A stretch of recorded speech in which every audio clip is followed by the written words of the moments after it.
So everyone, I want to welcome you to our very special mock remote hearing today. We are joined, as you can see, by many distinguished former members of Congress, very distinguished witnesses, and also some observers from around the world. We have congressional staffers, we have good government folks, and it's going to be an interesting day. So first, I want to recognize the co-hosts of this proceeding, the American Enterprise Institute, Brookings, the Beck Center for Social Impact and Innovation at Georgetown University, the Bipartisan Policy Center, the Congressional Management Foundation, Demand Progress, the GovLab at New York University, Lincoln Network, and Popbox. So I am going to kick it over to former Representative Brian Baird. I know that so many of you already know him. He represented Washington's 3rd Congressional District from 1999 to 2011. Without further ado, Brian, take it away. Marcy, thank you so much, and thanks to all of our good friends, former members of Congress, our honored witnesses, and our many co-hosts. With that, and welcoming everyone, this remote hearing of former members of Congress will now come to order. Members of the committee and observers are reminded to please put on mute or otherwise silence any electronic or other devices, and place your microphones on mute to reduce background noise. I mentioned already, I want to thank all the members who've signed up for this important hearing. This has included members from the House and the Senate, from both sides of the political spectrum, and people from really across decades of service in Congress. All of you here today have served your nation admirably for many years, and your participation today is a continued service. Marcy, I want to especially thank you. You have been extraordinary in setting this up, and your technical prowess and your commitment to our Congress and democracy is really remarkable. Today's hearing has two important technology can and is being used by virtually every sector of society to communicate and work as the world responds to the exigencies of this pandemic. Our second goal is to demonstrate by virtue of the hearing itself and by the content of the testimony that Congress can also make use of technology to meet and conduct business remotely and temporarily, in spite of necessary constraints on gathering in our traditional fashion and setting. We should emphasize from the outset that we're using one of many software tools available, but we're not favoring or recommending one product over another. Indeed, we've invited representatives from several leading technology companies to observe or participate so that all may learn from this exercise and enhance their products to best meet the needs of Congress. I should also acknowledge from the start that we're going to make some mistakes today, and I imagine there will be some glitches. I'll make mistakes as chair. It's been a little while since I've been in this role, and certainly never in a remote role. Members will make mistakes, and the technology will probably not work perfectly. That's the nature of the biz. But all that's to be expected, and sometimes it might even be funny. But the fundamental willingness to try bold things, risk failure, and still advance is at the core of our nation and our constitutional democratic republic. We have to call on that now and demonstrate that character once again. As a nation and as a Congress we all cherish, we have a responsibility to learn and adapt, and we must do so with the utmost speed. Someone asked me why everyone has worked so hard and so rapidly to put this hearing together, and why we've been fortunate to have so many former members of Congress, international parliamentarians, and experts participate. The answer I gave was simple: because we took an oath to support and defend the Constitution. That oath still stands. As former members of Congress and as Americans, we have a moral responsibility to do everything we can to ensure that the first branch of our government, the Congress, can and will fulfill its constitutional role even in, and especially in, times of national crisis such as these. That's why we're here today, and that's why this hearing matters. Finally, I want to note that while today's hearing is focused on the immediate challenge of congressional business during the pandemic, there are serious and unresolved underlying weaknesses in the ability of all three branches of government to function in the event of an even more serious outbreak or attack. Those shortcomings must also be addressed, and we intend to have another hearing to discuss them at a future date. Again, we are profoundly grateful to all who are participating today. And with that, I recognize the distinguished gentleman from South Carolina, my friend and colleague for many years, Mr. Bob Inglis. Thank you, Mr. Chairman. If If that makes you chairman and I'm the Democratic chairman and I'm the ranking Republican, how odd is it that I would start by complimenting you, Mr. Chairman? Maybe that's actually it's not so odd because when we were at Science Committee, we did that quite a bit, didn't we? Um, because the compliment I would like to pay to you, Mr. Chairman, is that this is something that you were concerned about in Congress, and now you're continuing that concern, and it's very impressive. And you've got wonderful, if I can declare her to be staff, in Marcy. My goodness, Marcy is good at this. And so congratulations to Marcy and Mr. Chairman on having such a fine staff. Now that would be strange too, wouldn't it, for the Republican to be congratulating the Democratic staff? Anyway, but also I want to thank, isn't it impressive, as you just said, Mr. Chairman, that people took this oath to defend the Constitution and to protect the country. And among those are all these former members who are giving their time and who are still committed to this task of seeing the first branch of government function properly. But I was just complimenting all the brand new former members that are now members of this committee for their continuing devotion to the same task of making sure that the first branch of government can operate even in the midst of a crisis like the coronavirus and others that we might anticipate. And it's also impressive to have General Petraeus here, who's continuing his devotion to the country as well, and making sure that this that even when we face crises like the ones that he faced with 9/11 and the aftermath of that, that we have a way of keeping on going. And so I'm very glad to be part of this, and very glad, Mr. Chairman, for your leadership, and appreciate all the former members who are now members of this committee, especially my Republican colleagues who are joining us on this side of the aisle for this hearing. So thank you very much, Mr. Chairman. I yield back. Thank you, Mr. Inglis. I have had prepared some introductory remarks about the technology, but Marcy handled that very capably. Essentially, the way we'll proceed is that we'll introduce our speakers in a moment. We'll have 3 panels. After each speaker, there will be opportunities for question. A few people have responded previously and indicated a desire to ask a question after their questions have been asked. Then we'll open it to those who've shown a show of hands using the raise hand feature. Because of the interest of time and limited time for some of our speakers, I'll ask each one of our members of the panel the former members to limit themselves to 1 question during this entire process. That way more folks will get to ask questions. At the end of the panels of witnesses, we will have an open discussion where we can ask questions, further questions of the witnesses if they're able to stay, but also offer input and feedback about your thoughts about this experience itself. So we'll now hear from 3 panels of distinguished experts. Our first speaker, I'll introduce in a moment, is General David Petraeus, who will talk about the US military and corporate America and how they use remote meeting technology to provide for national defense and manage military conflicts around the world. Our second panel includes representatives from 2 of the leading software providers who discuss the extent and variety of uses of this technology in business, personal, and government sectors. And then our third panel will address specific applications of remote meetings and voting to government, including our own federal government, state and local governments, and in other parliamentary bodies around the world. Each witness will give brief comments and will be followed by questions as just described. With that, I'm incredibly pleased to introduce our first witness today. General David H. Petraeus is chairman of the KKR Global Institute, which supports KKR's investment committees, portfolio companies, and investors with analysis of geopolitical and macroeconomic trends.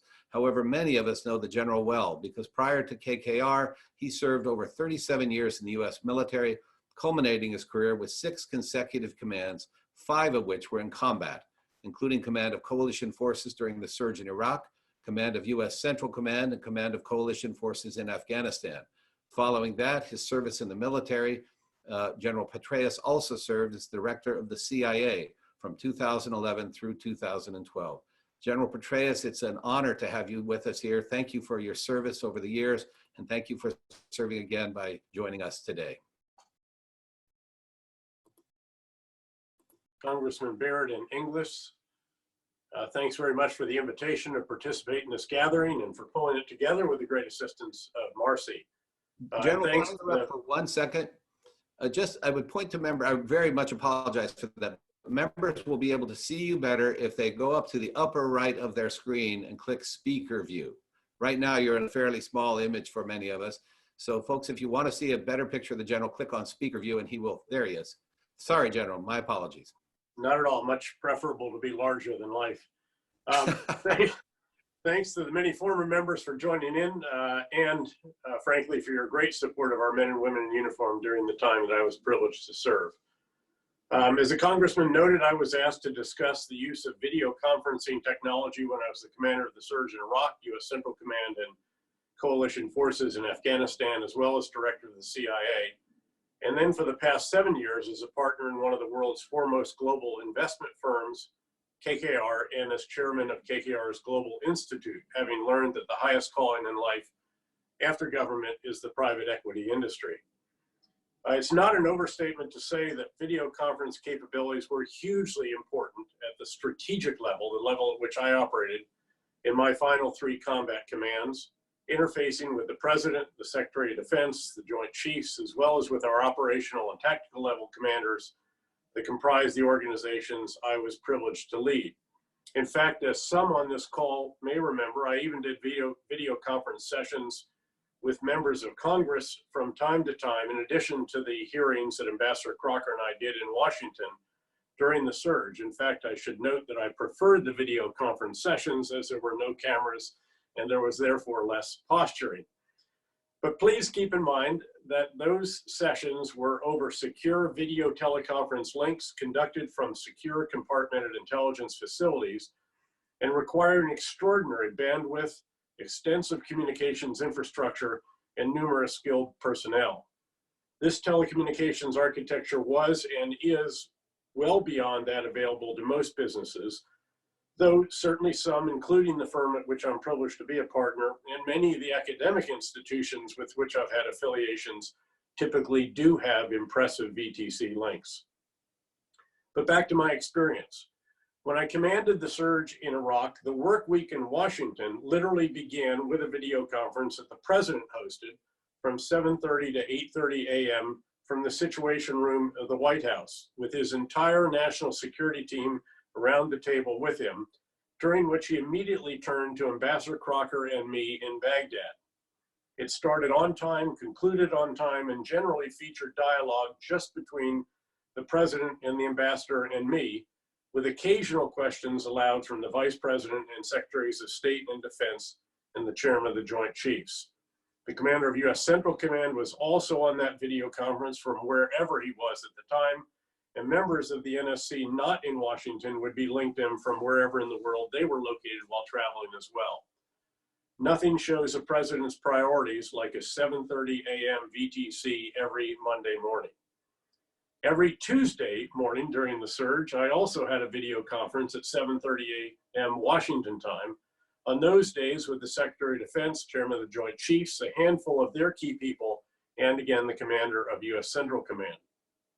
Every day in Iraq began with a battlefield update and analysis at 7:30 a.m. Iraq time that I hosted for the Multinational Force Iraq staff and included via video conference the 3-star operational commander and his staff, the 3-star Joint Special Operations Command commander and his staff, the 3-star training and equipped commander and his staff, my forward command post at the embassy, and other separate commands in Iraq, such as those of the Corps of Engineers, the task force that oversaw our detention facilities, the contracting command, and so forth. And it was available via secure internet to all of the division, brigade, and battalion headquarters in Iraq as well. I also conducted periodic video conferences with the commander of CENTCOM and the Joint Chiefs, and I ran monthly global video conferences that pulled together the key U.S. Special Operations and intelligence organizations, along with the White House, Pentagon, CENTCOM, State Department, Treasury Department, Homeland Security, and other relevant organizations to ensure that they all recognize the importance of locating extremists who were, for example, facilitating the flow of suicide bombers through countries neighboring Iraq, exploiting social media to radicalize Americans and others from the world, around the world from the southern Arabian Peninsula, providing resources for Iranian-supported Shia Iraqi militia, or providing financial support for Al-Qaeda in Iraq. Similar use of secure video conferencing technology was also employed by President Obama, albeit less frequently and in the mid-afternoon, first thing in the morning, and with some changes in how the participants interacted to fit the president's style, all of which was very understandable. When I was commander of U.S. Central Command, whose area of responsibility included 21 countries from Egypt in the west to Pakistan in the east, and Kazakhstan in the north to Yemen and the pirate-infested waters off Somalia to the south, 90% of the world's problems, we were proud to note, we employed video conferencing very extensively as well, with routine sessions to facilitate contingency plan development, theater-wide updates for our Army, Navy, Air Force, Marine, and Special Operations Component headquarters, as well as JSOC headquarters and the combat headquarters in Iraq and Afghanistan, and so forth.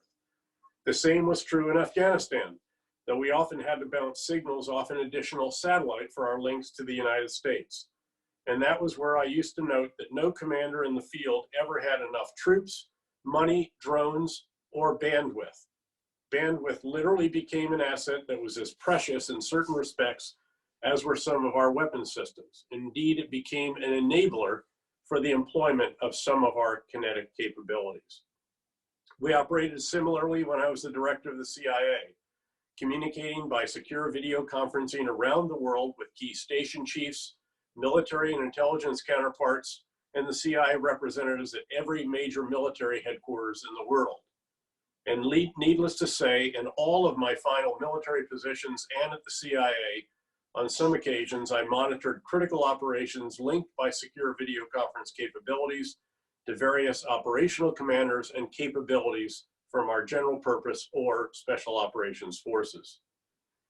Having used video conferencing so extensively in uniform and at the CIA, I was delighted to find that KKR had impressive VTC capabilities as well. And we use those capabilities extensively to have virtual meetings with our offices around the world when examining potential investments and doing diligence, analyzing the geopolitical risks, macroeconomic factors, and environmental, social, and governance issues of relevance. To be sure, I also travel very extensively in my role as chairman of the KKR Global Institute. Boots on the ground still matter very much, and I typically visit 20 to 25 foreign countries every year, some of them, like the UK, many times in a single year. In addition to trips to all the major US cities to meet with our major investors and executives of some of the 100 or so companies that we own around the world, and to maintain relationships with key leaders and old counterparts in important countries as well. Needless to say, all of that came to a screeching halt not quite a month ago when I left our headquarters in New York and returned home to Arlington, Virginia, where I've been ever since. Happily, before we all headed home, KKR's superb IT team loaded all of our laptops, iPads, and iPhones with the applications for Zoom and Microsoft Teams. And I've spent much time over the past 4 weeks on sessions hosted over those applications and also FaceTime.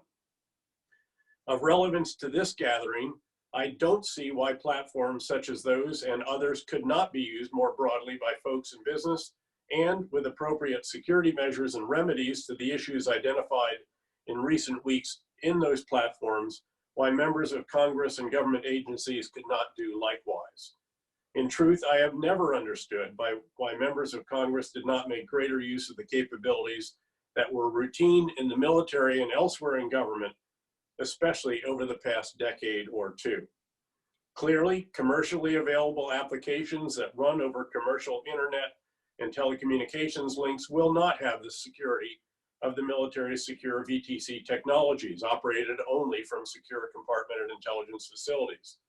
However, I don't see why they could not be used extensively when necessary, at times like this, in fact, to allow video facilitated meetings, town halls, and consultations, and perhaps even voting via video links if no other alternative exists and gathering in person is not feasible.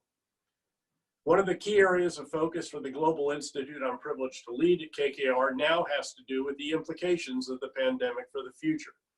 And one of those implications of the experiences we have had, I suspect, will be somewhat reduced international and perhaps even national travel for business meetings, given that we've all seen how Zoom and Microsoft Teams and FaceTime, et cetera, can substitute for in-person meetings.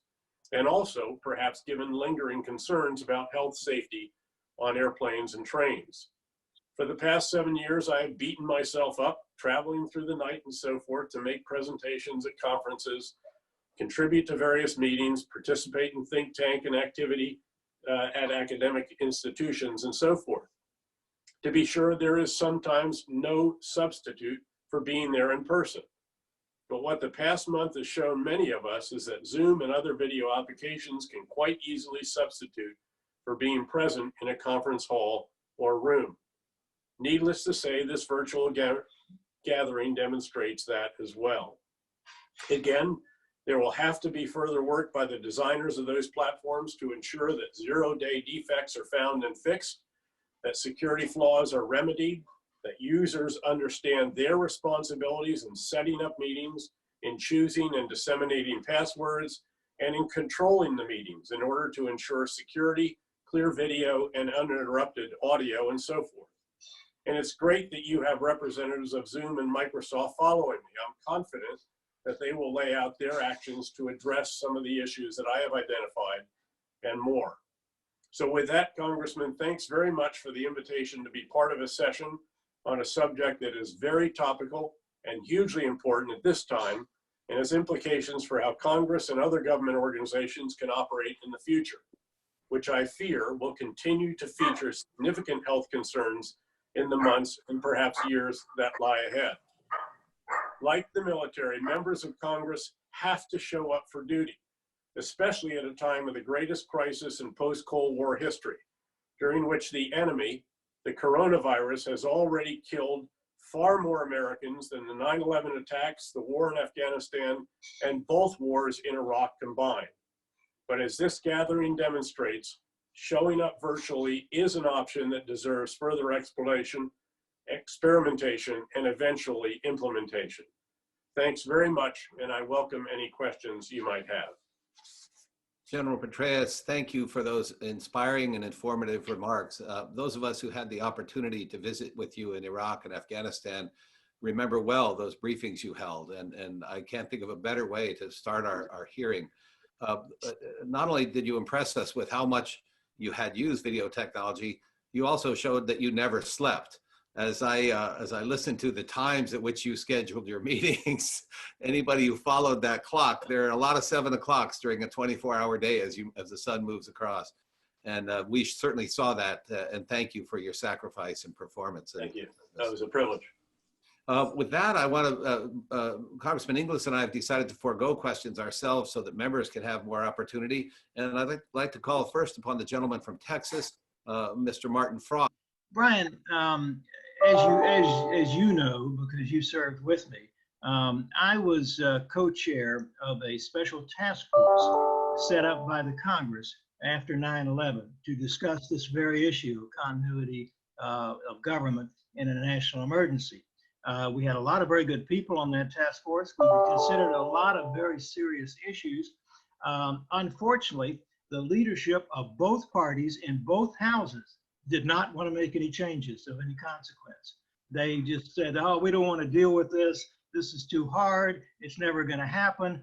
And that's where we are today. Now, I will note that right after the pandemic started, the virus started, the leaders once again said they didn't want to do anything about remote voting or anything else of that nature.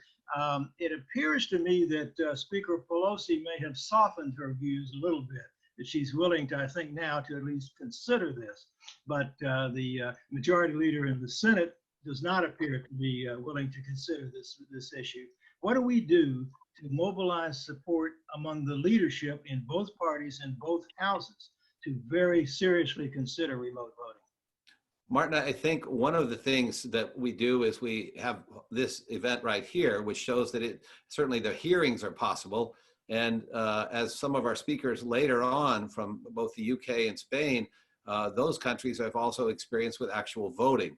And I think General Petraeus's points already were made about the ability to do so many things remotely in the combat sphere. Certainly if they can handle those kinds of demands under those circumstances, we can find a way. And what I think I'd like to do is reserve that discussion for now, unless General Petraeus wants to comment on that, and we could have further discussion on that both at the end of this hearing and then also in a separate video hearing to be held in a few weeks. General Petraeus, did you have any comments on that? Just one quick one, and that would be just to ask that the representatives of Zoom and Microsoft discuss how to ensure that the security could be sufficiently absolute, if you will, to ensure the integrity of voting. I think that is a big issue. And I'd suggest as well that so many of those who actually fought with us on the battlefields in Iraq and Afghanistan are now actually in Congress. And I would suspect that from the bottom up, they've seen what this technology does in really tough circumstances, how capable it can be. And I suspect that they'll be capable of convincing the senior members of Congress that this is possible, as will you after this particular hearing. Well, if I could just add one. Martin, I'm gonna interrupt for a second. We're gonna try to be really brief so that I'll be brief. Okay. None of this will happen if we don't have the support of the leadership, the bicameral, bipartisan leadership. Excellent point. Thank you, Martin. Next, I'd like to recognize a gentleman from Pennsylvania, Mr. Dent. Charlie, good to see you. With you. Can you hear me? Can you hear me? Okay, good. Well, thank you, Chairman Baird. Great to be with you and Bobby Inglis and, of course, General Petraeus. I always feel like I'm a lot smarter after hearing a presentation from the good general. Just a few things. As a recovering COVID patient sitting here in my my living room, I'd just like to just make a few comments. It just seems that it's almost inevitable that Congress use this type of technology for some level of deliberation. I don't know how they cannot do it. You may remember too, back when we served, the technology for teletown halls emerged. And that was kind of revolutionary at the time. And I think most members found that to be quite useful as a way to reach out to their constituents. Well, the downside of that technology was that some members stopped doing, in-person town halls, so they didn't have to actually face the public as directly.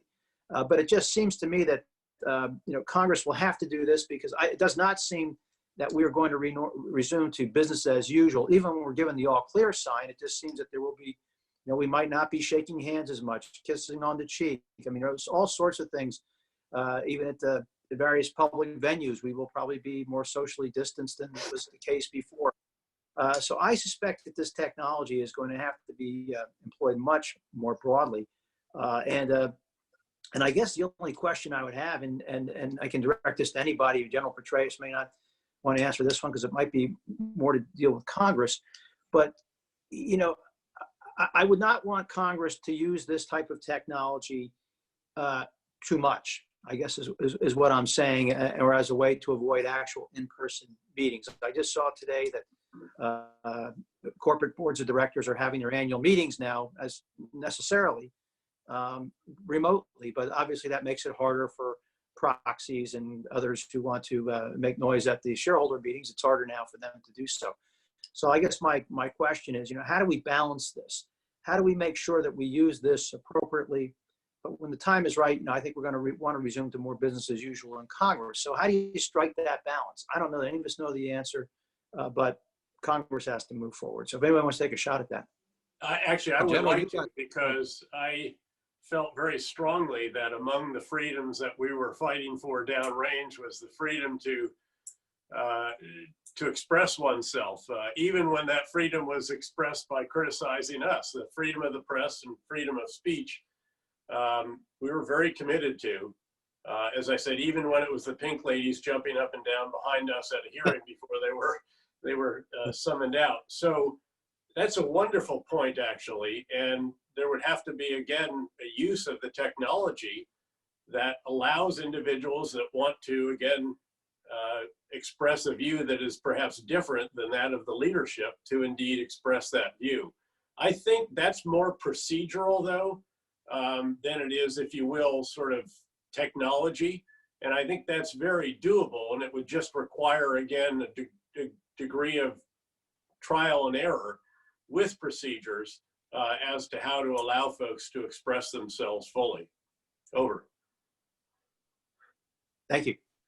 Thank you, General. I'll remind folks to keep your mics on mute if you're not on the person asking the question. We've received a question through chat from the gentlelady from Connecticut, Elizabeth Esty. Ms. Esty, would you please will activate your mic and please express your question. Thank you, Mr. Den. Well, thank you all so much. My question, General, was for you about bandwidth as a strategic asset. And I think what this is underscoring, not just for Congress, but more broadly, is wildly differential access to Wi-Fi and internet is dramatically changing the opportunities for people to participate, whether it's in democracy or society or the economy. And so it seems to me a really important initiative for this body, for the former members, but more broadly, is the absolute essential nature of having internet access and broadband available everywhere. And to follow up on your point about the secure locations, is this a possibility that then maybe members of Congress ought to have in one of their offices a facility available that is equipped with adequate Wi-Fi to be able to do remote meetings, telephone town halls, et cetera, and that might be something that should be built into the budget to say, look, we do it for the military. And if we're gonna have access for participation, every member of Congress should have at least one location in their district to make this. And General, I'd love your comments on that since it's— Well, sure. First of all, bandwidth was critical. I'm not sure that I ever briefed that many of you on the fact that we literally ran out of bandwidth at one point to push all of the data that we were collecting in Iraq, especially as we started collecting more and more full motion video data. But data was just overrunning us, and we literally couldn't push it back through the pipes available to Langley and to the NSA and to the others for the so-called federated intelligence analysis. So we literally had to build our own cloud out in Baghdad. And we brought the applications engineers out there, a huge storage capacity. And it was great because the applications engineers were working 7 days a week. There was no one asking when they were going to come home for dinner that night. They had nothing to do but work. They couldn't go downtown and they couldn't drink. So productivity was extraordinarily high. In this case, I think what you've done is raised a hugely important issue, and that is the criticality of internet access for all Americans. And I think it probably is something that should be seen as a basic service to be provided by government if that is necessary. In this next tranche of funding, my hope, in fact, and I've been suggesting to some folks with whom I text occasionally in the executive branch, that there be a substantial infrastructure investment amount. Finally, it's something that has been waiting for many years, and that in that should be, in fact, again, internet broadband for all. Right now, I saw some statistics just this morning that something like 40% of students of public schools don't have reliable internet access to the education that has been being given to them virtually. Again, you can argue about those. The bottom line is that there are substantial parts of America, mostly rural to be sure, that do not have that kind of access, and then others where parents can't afford to pay for the kind of broadband that is necessary. And then finally, I think absolutely there should be some amount for internet access for members of Congress in the various locations where they have offices, frankly, certainly one at home. And the truth is, nowadays, it is really just good broadband, reliable broadband access. So it is not exorbitant. There's no need, I don't think, for a SCIF unless the person is perhaps on one of the intelligence committees, in which case it's generally better just to have a secure phone. It's much easier, much cheaper than trying to SCIF a room in your house. We had that here in our house downstairs, and it was a considerable construction project. So again, I think you've raised three very good points there. And I'd love to see funding for 2 of those 3 in this next tranche of bills, which hopefully will include infrastructure as well as the various other employment support mechanisms. Over. Sorry, thank you so much, General. We promised we would be hold to our time, but if you could spare one more question for Senator, Sure. The gentleman from Alaska. I mean, I actually cleared. I'm going to stay on. I need to stay on through the Zoom and the Microsoft. All right, super. We're so grateful for your time. So we'll take. Thank you.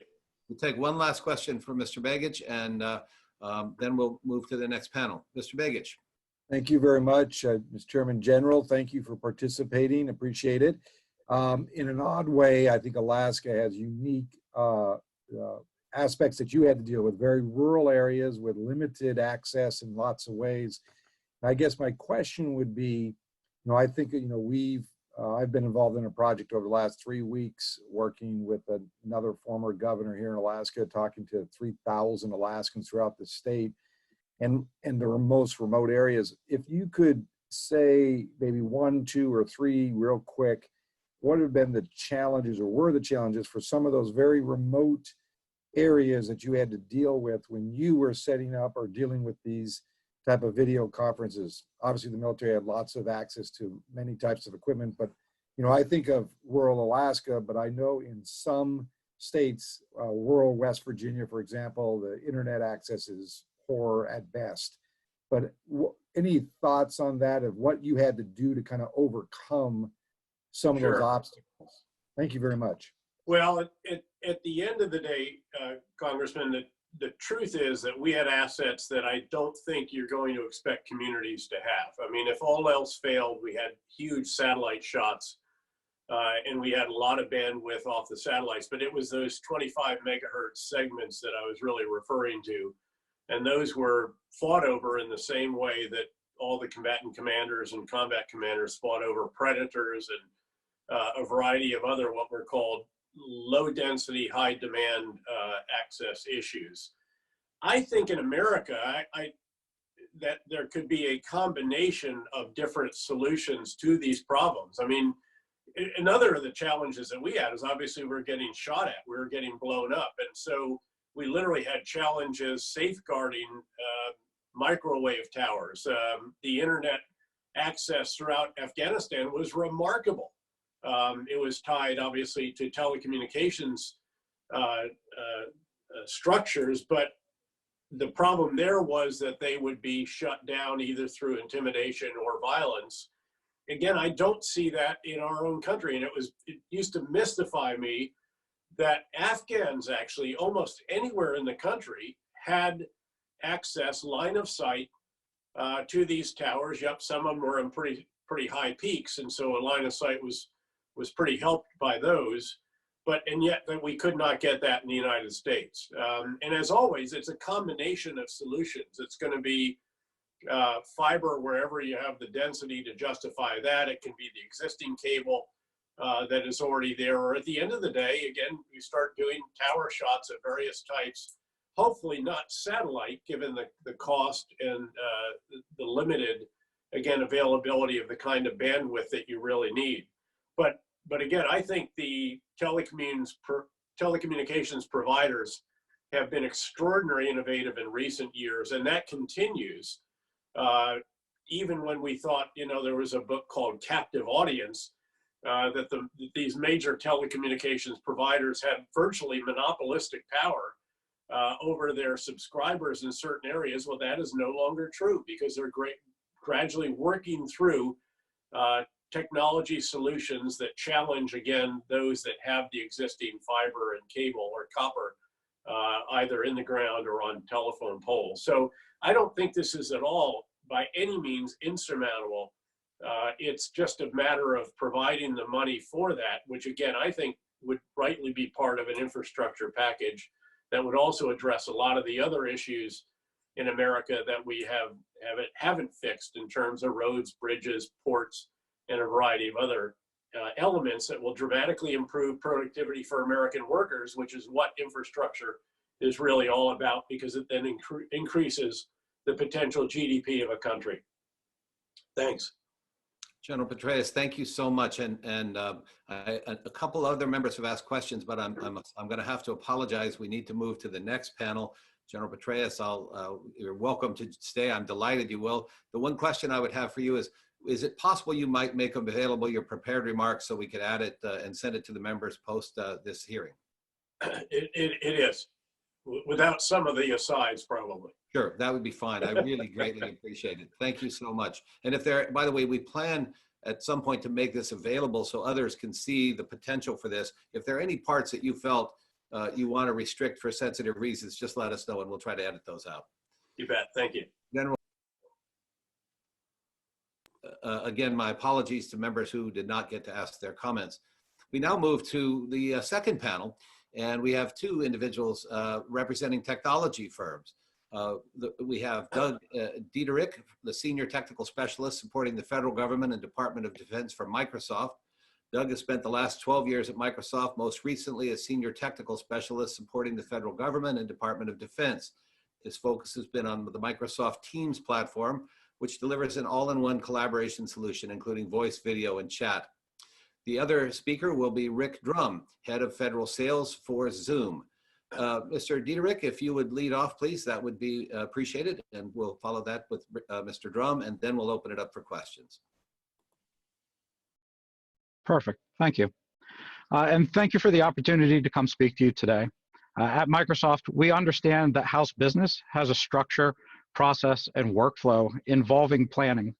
Microsoft Teams is unique in the way it meets the communication and collaboration requirements of the house, and it provides industry-leading security, compliance, and accessibility built directly into the platform, including first and third-party application integration that enables collaboration on new legislation, redlining of bills, and secure remote voting, leveraging technology investments Microsoft has made around secure authentication options like Microsoft Windows Hello for Business.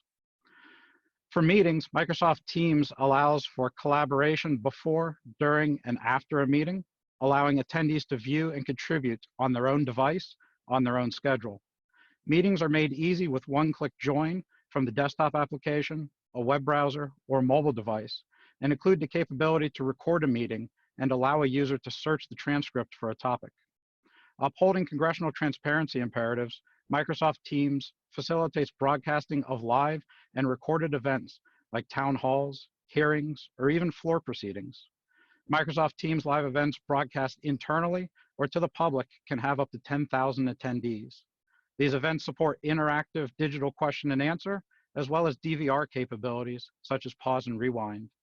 Microsoft Teams live events provide real-time transcription, as well as closed captioning into over 60 languages. Microsoft will soon release new features, including custom backgrounds, allowing an image behind the participant, raise hand, end meeting, allowing the meeting organizer to close the meeting and remove all the participants, a participant report, providing a list of the attendees, real-time noise suppression, reducing distracting background noises, and an updated participant grid view, allowing more participants to be seen at a time.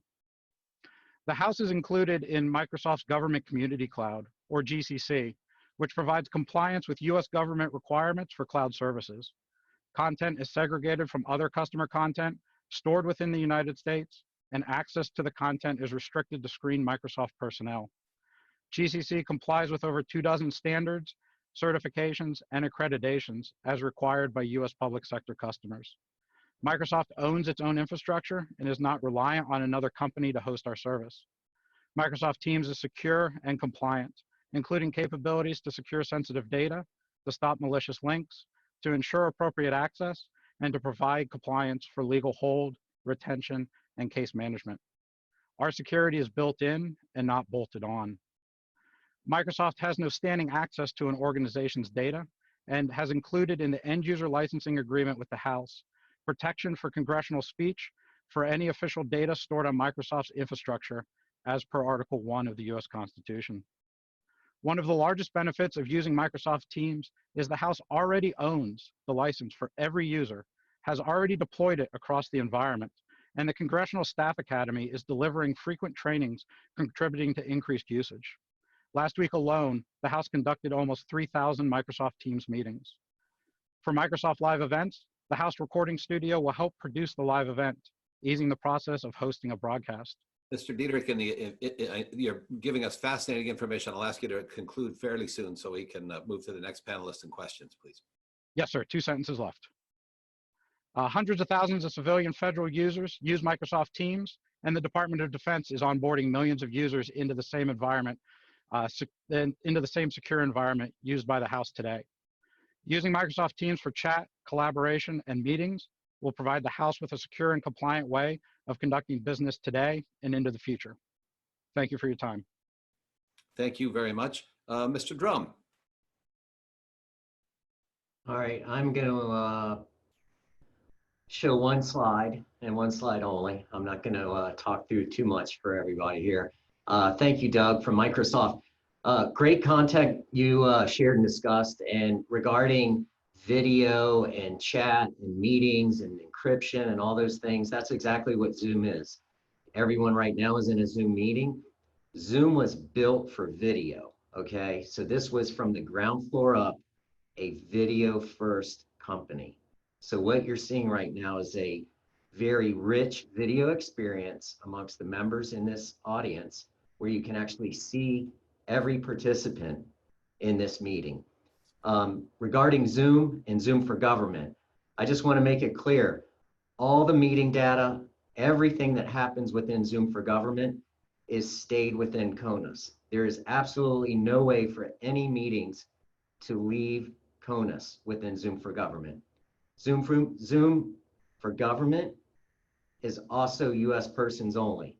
We delegated that when we built our FedRAMP ATO, and that is core to our mission, providing a secure US persons only FedRAMP environment for all meetings within Zoom. I will stop sharing there and open it up for any further discussions, Brian. Thank you, Mr. Drum. You know, my colleagues, I'm going to ask your indulgence and do something we almost never do, but I know General Petraeus it may have to leave soon. He specifically agreed to stay on a little bit to hear the second panel. And General, I'm going to yield to you, recognize you, if you want to lead off the question, and I'll follow that then with the gentleman from Florida, Mr. Stern. General, did you have a question for either of our panelists? You may need to go. Mute, General. They have to take me there. They've done it.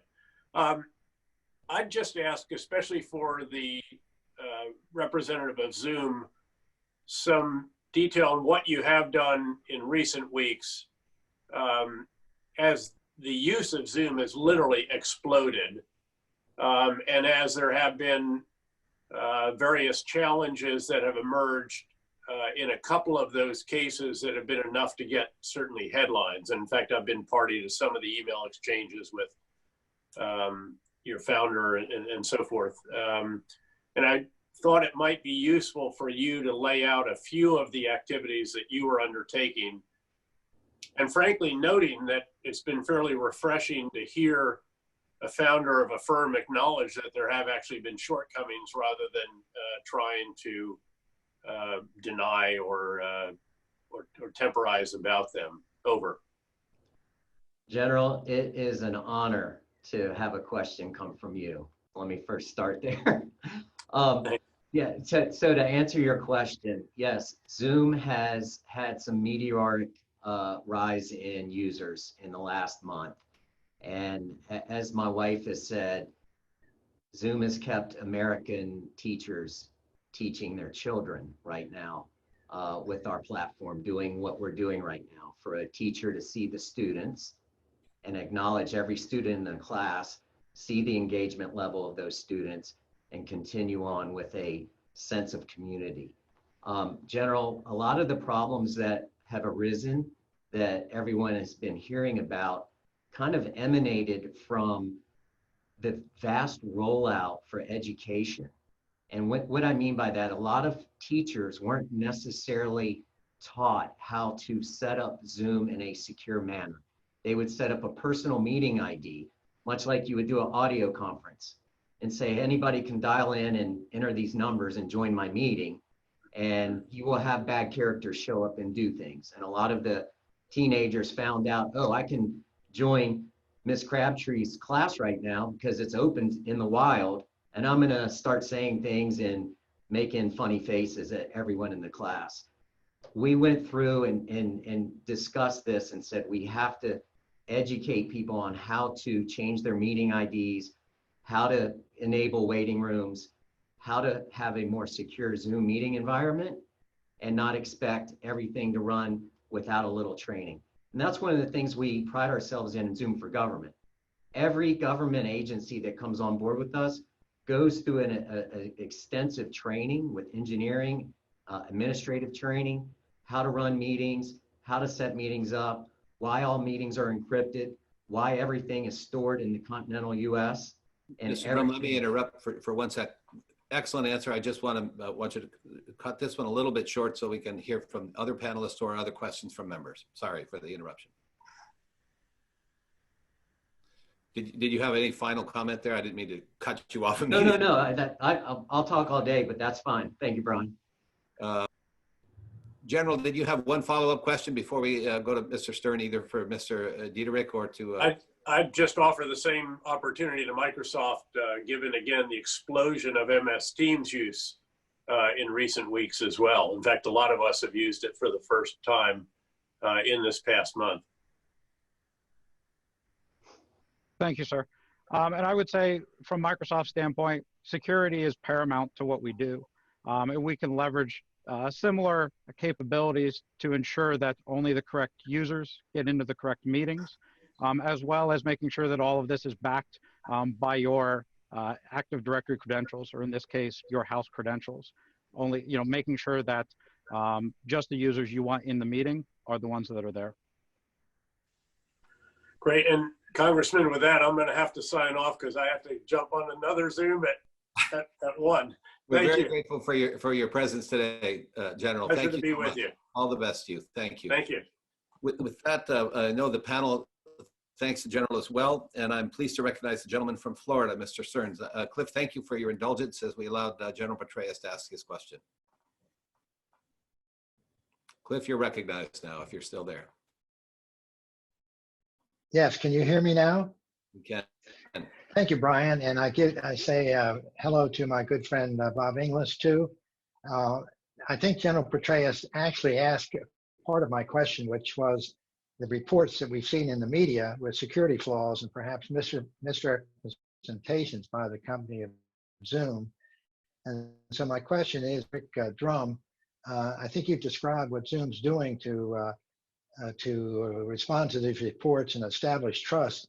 But in a larger sense, you might also explore, have you explored security measures in the event that Congress uses Zoom to do exactly what we're doing, having hearings, and even further moving it further to perhaps using it for discussion on the House floor?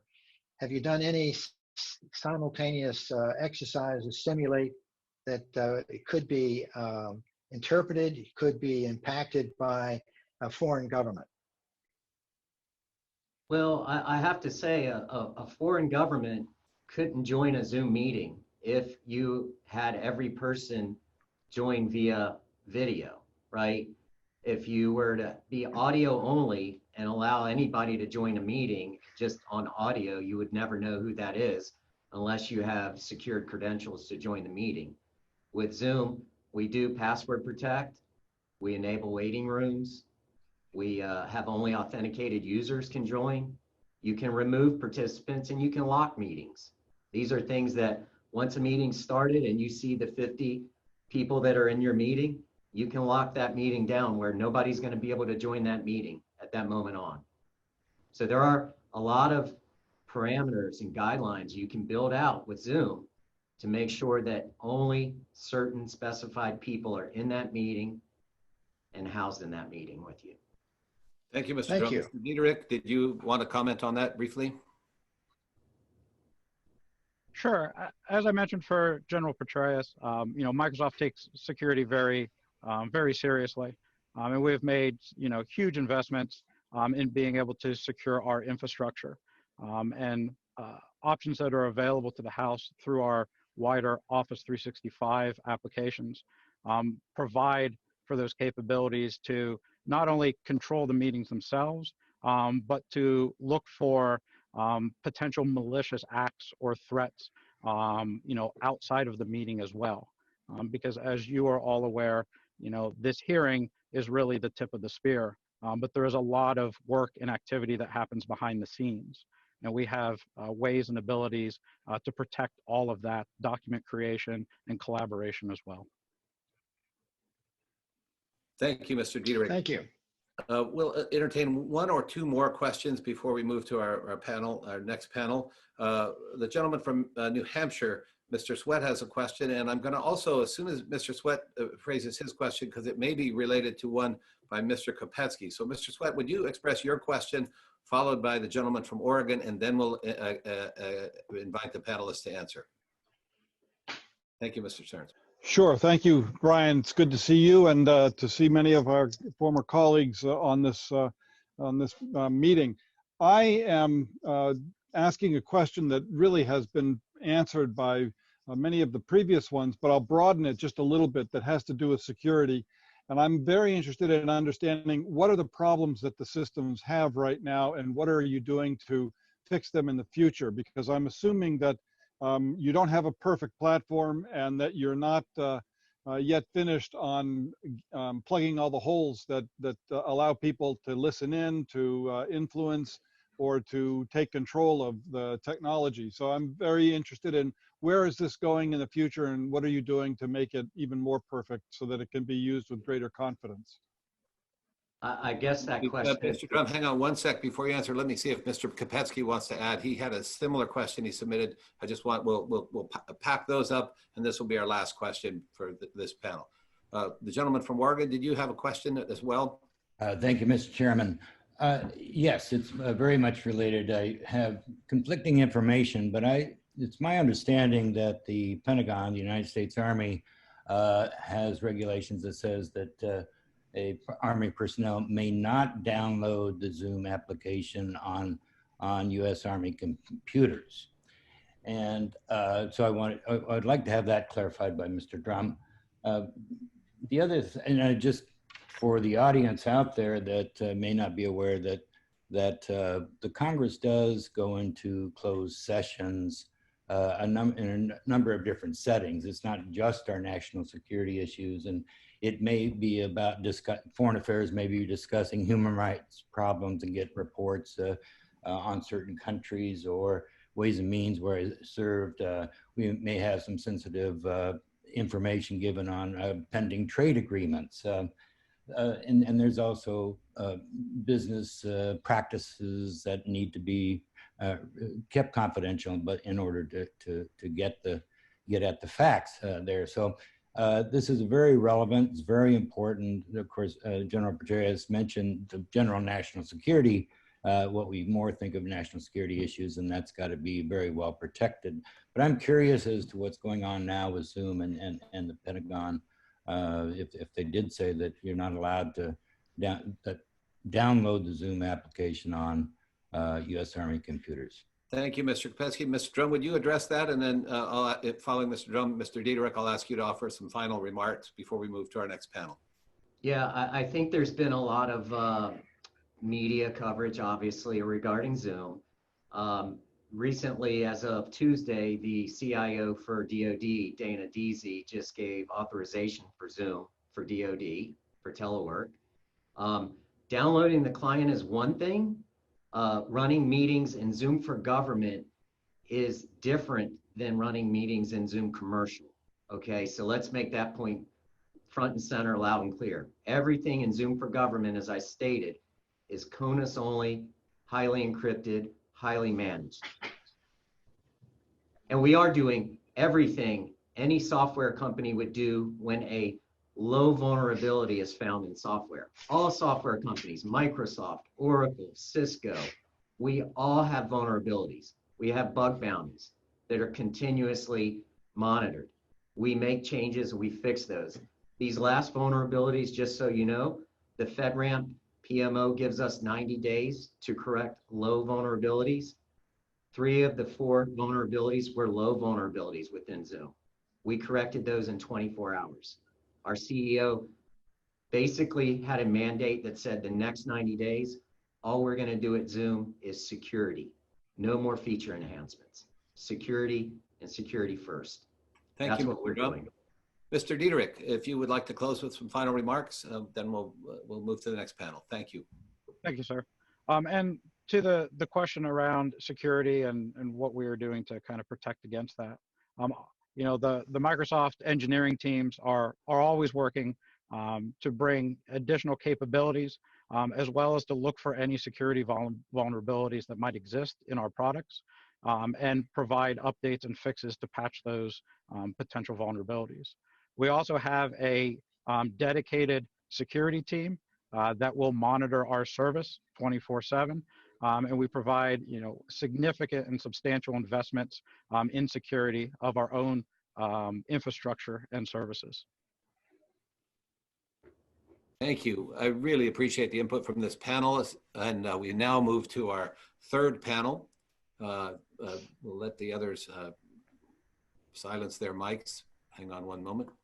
The third panel is dealing with how technology is already being used in a number of legislative settings around the nation and around the world. And we are particularly pleased to have two international representatives with us. The first is the Honorable Onwurah.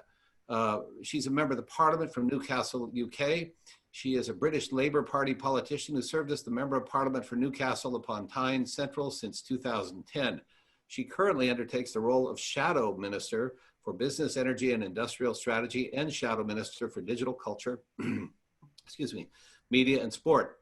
Prior to entering Parliament, Ms. Onwurah was head of telecoms technology at Ofcom with a focus on broadband provision. She has led efforts in the UK Parliament to enable a digital parliament to use remote technology for meetings, for Prime Minister's questions and other vital activities of Parliament. We're also joined today by the Honorable Maria López Moreno de Cala, Director of International Department of the Congreso de los Diputados de España and former Director for International Relations of the Senate from 2011 to 2019. She holds a degree in law and business administration and management. She's a professor of constitutional law at the Carlos III University of Madrid and a professor of international relations at the Villanueva University Studies Center. She will share with us today the steps the Spanish government has taken previously and has expanded recently to allow remote participation in the activities of their Congress. I'll introduce our other two panelists in just a moment, but let me first say to our international guests how grateful we are for your participation, and that frankly our hearts and care go out to you both and to the people of your nations who are suffering from this same virus. I had the privilege to live in Spain on two occasions and have visited the UK many times, and I feel very deeply what you're going through and certainly hope things will improve as soon as possible. The other two distinguished guests are Beth Simone Noveck. She directs the NYU's Governance Lab and its MacArthur Research Network on Open Governance. She's a professor of technology, culture, and society at the Tandon School of Engineering and fellow at NYU's Institute for Public Knowledge. New Jersey Governor Phil Murphy has appointed her as the state's chief information officer in 2018. Our fourth panelist is Daniel Schuman, a lawyer, technologist, author, and government transparency advocate. He co-founded the website Every CRS Report, which publishes all reports authored by the Congressional Research Services, and he publishes the weekly newsletter First Branch Forecast. He previously worked at the Sunlight Foundation, Citizens for Responsible Ethics in Washington, and Demand Progress. With that, welcome, Minister Onwurah. We look forward to your comments, and we'll ask each of our panelists now to offer their opening remarks, followed by the next panelist, and that will then be followed by questions from the members. Minister Onwurah. Thank you very much, Congressman Baird and also Congressman Inglis, for the opportunity to participate in this hearing, which I've already found both fascinating and heartening. I represent Newcastle Central in the northeast of England, and I'm the Shadow Minister for Digital Science and Technology. I'm also a chartered electrical engineer who spent 20 years in tech all over the world, including the US, which I have very fond memories of, before becoming an MP. And I believe that technology should be made for people, not people for technology, and that includes parliamentarians. Now, as the first social distancing measures were announced, it became obvious that the coronavirus crisis would lead to a massive shift online for work, for leisure, and for social interaction. And with 30 million UK households being instructed to stay at home, protect our NHS and save lives, I felt strongly that Parliament had to show that we too got the message and stay home. Parliamentarians were amongst the earliest cases of coronavirus. Indeed, our Prime Minister was struck down. He's now recovering, thankfully. But clearly, Westminster was not a safe working environment. But at a time of national crisis, government must be seen to be held to account. And daily press conferences do not meet the needs of a representative democracy. So what we need is a digital or virtual parliament. Now, our parliamentary procedures are steeped in hundreds of years of history, but Parliament is sovereign and we can decide what we do. The national lockdown started on March 23rd. On March 25th, Parliament recessed. The Speaker had already put in place measures to reduce attendance in the chamber and enable the remote working of select committees. But still, when I argued for a digital parliament, objections were raised. Could it be done? Could it be done quickly? Would it be secure? Might it lead to diminishing the power or the visibility of Parliament? So I discussed this with many of my contacts in the tech sector, and including Marcy Harris, thank you, and Tim O'Reilly in the US, as well as parliamentary authorities, our Speaker, and our parliamentary digital services. And one key point is that this is not rocket science. It is not even science. It is just tech. And the tech is there, as we have heard, Zoom, Google Hangouts, WebEx, Microsoft Teams. Another is that, as with all tech, it's not the tech that matters, but the users. And the users here are a very specific group, democratically elected representatives who have both a need and a duty to speak up for others and debate the key issues of the day. We may not be tech friendly, we may all be tech friendly, and that is why what you are doing here, this mock hearing, is so important as a use case test. Now, over Easter, these issues have been debated in the UK and largely resolved. Over 150 MPs signed a letter I organised urging a digital parliament, and the Speaker, House authorities and our digital services and IT support have worked day and night evaluating technology, best practices in parliaments around the world, and procedural options. And so that's why I'm so pleased to say that just today, plans for a remote working hybrid model were agreed by our House Commission. From Wednesday, and that's a part includes Prime Minister's questions, members should be able to participate in question sessions remotely via video link, initially Zoom. Once this is seen to work, remote access to debates on motions, legislation, and digital voting is expected to follow. However, we do have to meet physically on Tuesday to formally vote on these proposals. So as a Shadow Minister for Digital, I believe that the coronavirus pandemic will shape the nature of our longer-term digital future. All over the country, grandparents are trying video conferencing for the first time, and workers are moving their office home. There is also a real fear at what the future holds as unemployment rises to never really before seen levels. Democratic representatives must show that we can be as adaptable as those we represent, and representative democracies must be seen to continue to function, because no crisis should silence the voices of the people. Thank you very much. And then Beth Noveck, if you would please join the meeting and offer your testimony. Thank you very much. Thank you, Chairperson Baird and Ranking Member Inglis. Thank you very much for the opportunity to participate in today's hearing. In this testimony, which reflects only my personal opinions, I address how international legislatures are testing the use of technology to enable their democratic institutions to convene, to deliberate, and to vote.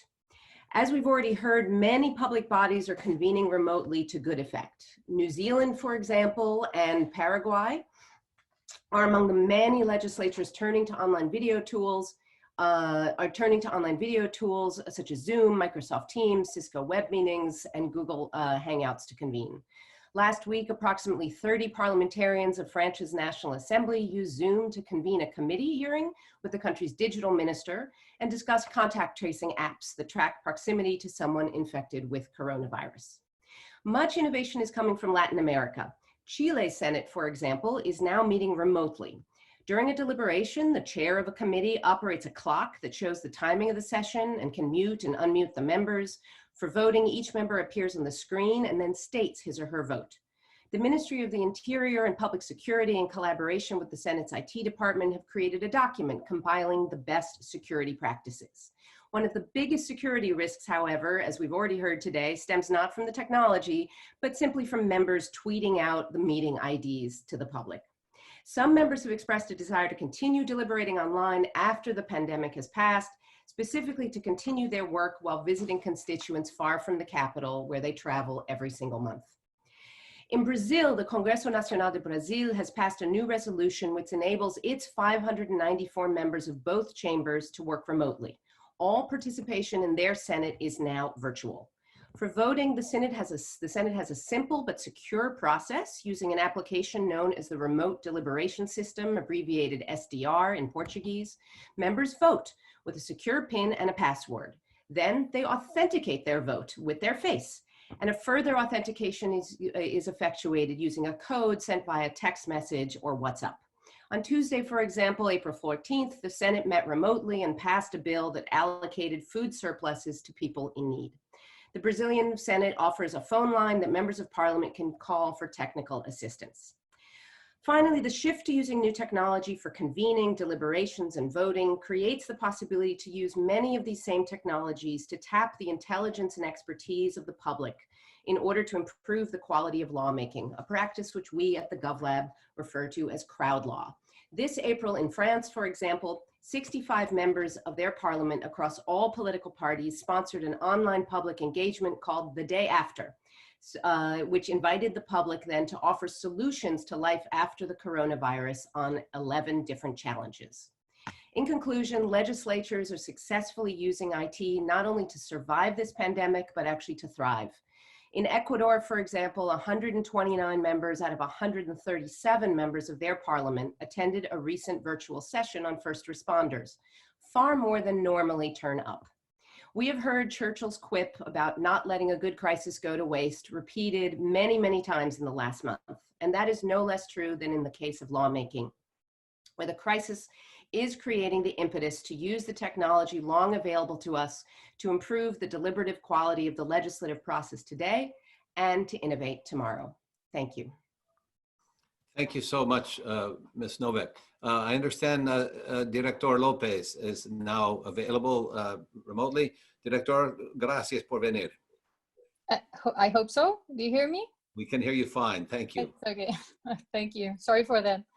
I was asked to ask you about to speak to you about the e-voting system in Spain. We have applied a remote voting system for this COVID situation.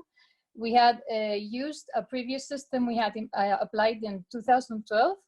It was a system that we used for the MPs that were sick, pregnant, or on a maternity leave. So we had already some sort of a remote voting system in place.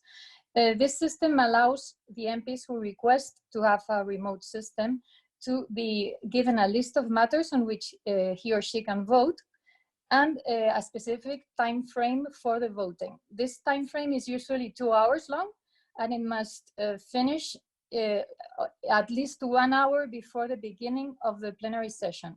This is the way that we do it, so that the legal services have the time to check the validity of the e-voting. No? So the e-voting consists of the MPs accessing the intranet of the Congress of Deputies with the username and the password that they are given. They go to their electronic briefcase. They have uploaded all the documents needed for the matters they have to vote there. And they can select yes, no, or abstention. And the vote will be validated with a digital signature certificate. So this e-voting will be delivered to the Speaker of the Congress of Deputies, and when the normal voting takes place in the plenary session, this e-voting will be added to the normal votes. So now with the COVID situation, what we are doing is that only the MPs who have to take the floor, only that ones, attend the plenary sessions, and all of the rest, they use this remote voting system. So we are still having plenary sessions each week, also committee meetings, and only several people from each political group go physically to the Congress of Deputies. So last plenary session, maybe there were just 40 people from the 350 deputies that we have. This is the system we are using now, but we are having a debate. So some people are asking for a completely digital parliament with no people attending. This we believe is not possible in Spain still, because the Constitutional Court believes that this would not be democratic, because some people have to be present for the debate, because the people who are following the debate from their homes, they can follow it through the Congress website, but they cannot intervene. If you want to take the floor, you have to be present in the plenary session. So this is more or less the picture we have in Spain. Thank you. That's an outstanding and fascinating summary. It's yours and the Minister Onwurah were inspiring examples for all of us. Our final panelist today is Daniel Schumann. Daniel, please let us share your remarks with us, please. Thank you very much. I just want to make sure that you're able to hear me. Can you? Great. Okay. So Chairman Baird, Co-Chairman Inglis, distinguished former members of Congress, it's my honor to speaking with all of you today. It has now been 33 days since the House of Representatives held its last hearing and 31 days since the House's last roll call vote on the floor. The legislative branch's absence has created a power vacuum that the executive branch is readily exploiting. Congress must get back to work. The question is how. So my role today in the 240 seconds that are allotted to me is to explore the constraints placed upon Congress by the U.S. Constitution and by the House and Senate rules. Don't worry, it's plenty of time. With respect to the Constitution, there's not a lot that we need to parse. The Constitution grants each chamber the power to set its own rules under Article 1, Section 5. This power is vast and is constrained only by other provisions in the Constitution and by the requirements that the power must be exercised reasonably. So what's the catch? The catch is the presence of a majority. You must, at least in theory, but not necessarily in practice, have a majority to conduct business. And how is the majority to be determined? The Constitution leaves that determination to each House so long as the rules themselves are reasonable. The Constitution does not explicitly require physical presence except perhaps once a year, nor does it explicitly prohibit virtual proceedings. The Congressional Research Service, which is my former employer, said in a recent report that this gives rise to two countervailing interpretations. On one hand, they say that physical presence in the chamber is necessary, as that is the long-standing practice. And on the other hand, they say that physical presence is not necessary because what's important is the capacity to transact business. CRS then points to an important consideration, which was the views of the framers. The framers did not want for a majority quorum requirement to undermine the national legislature's ability to operate, nor did they want a majority quorum requirement to disadvantage members who live far away. The founders' considerations were very practical, and we must be as well. So let's assume that a court would find a plaintiff has standing to challenge a congressional action on the basis of an absence of a quorum. If so, the courts would most likely uphold an emergency temporary House or Senate rule that allows virtual convenings, especially in light of the coronavirus pandemic and the danger arising from unbalancing our constitutional arrangement of checks and balances. Such a determination becomes even more likely when the remote proceedings closely resemble in-person proceedings and have the requisite number of members. So the second question arises, are remote virtual deliberations on the floor or in committees permissible under the current rules of the House or Senate? The answer largely is no, but with a few quibbles. Accordingly, the rules must be either amended, suspended, or circumvented. In current circumstances, the simplest way to amend or suspend the rules is to obtain a unanimous consent agreement between the majority and the minority to allow for remote deliberations. The minority and the rank and file in both chambers may be unwilling to give up their leverage, but perhaps they could be persuaded. The next option, which I think is the worst option, is to bring everyone back and vote to change the rules, which would expose a great many people to the coronavirus. A middle path may exist. The chambers and committees could hold provisional meetings and markups and votes, and then later ratify those measures when they return to regular session. While this avoids some problems, there is no telling when Congress may be able to return, and each chamber will not be able to exercise many of its normal powers and privileges. In the words of Laurel and Hardy, well, this is another fine mess we've gotten into. So what do we do? Mr. Schulman, I'm First, going to ask we should you try to to wrap up pretty quickly. We'll have All time right, for almost done.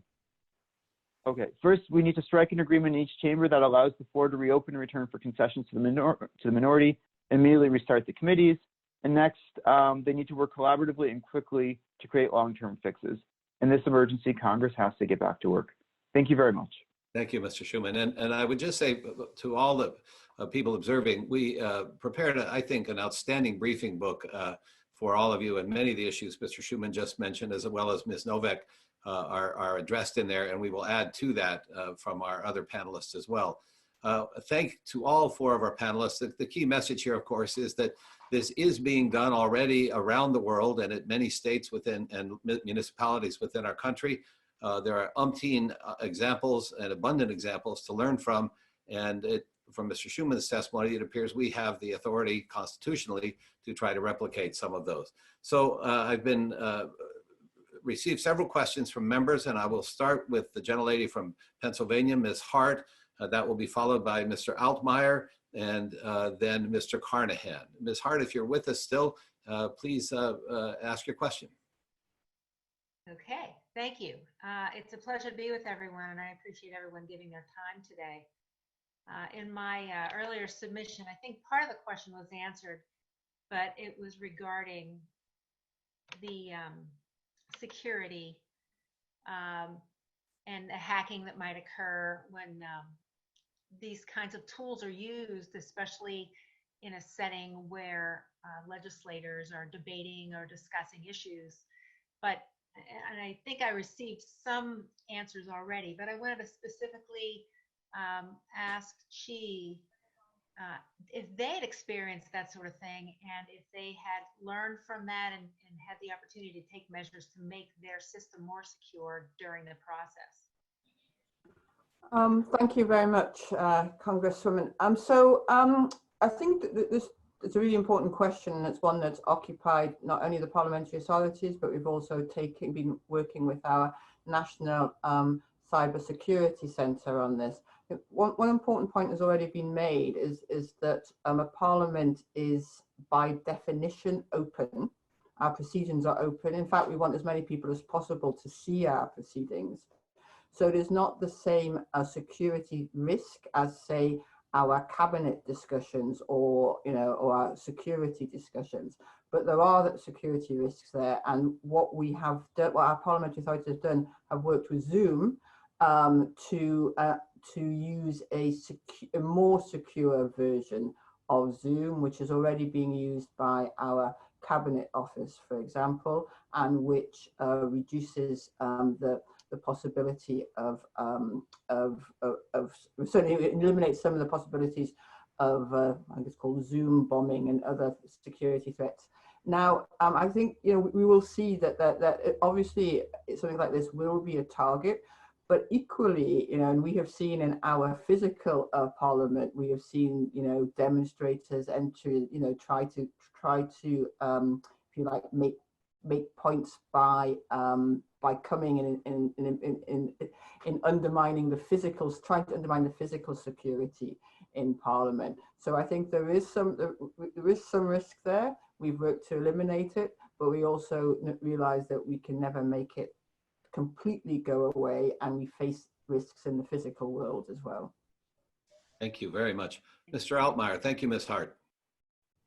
Thank you, Mr. Chairman. I wanted to address it to the witness from Spain, Senor López. You referenced in your remarks that you've used the remote voting system in the past for folks who are pregnant or maternity leave or serious illness. I wondered if there had been any questions of abuse of that system or inappropriate use of that system. Has there been any public concern about that? And how are those members recorded in the record of the proceeding? Is there a different type of recognition for voting remotely versus participating in person?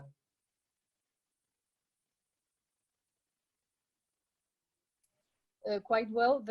For the people who used it for medical reasons, they have to make a request to the Bureau of the Congress of Deputies, and the Bureau has to approve the request because this request is normally accompanied by a medical report. So it's not so easy to obtain it if it's not completely justified.